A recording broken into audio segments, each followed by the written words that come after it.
And we're back to CapCut. Let me show you a distortion transition. One of these easy inbuilt transitions. We'll place our clips right here, one after the other. Go to transitions, open a drop down, there's a distortion category. Be careful, there are currently two versions, the distortion without a number. This is the free one. There's also a distortion 2 with a pro label.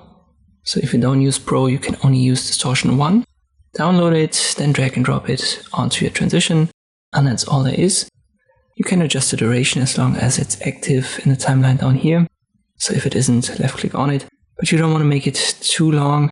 This is a transition that works well when it's quickly done.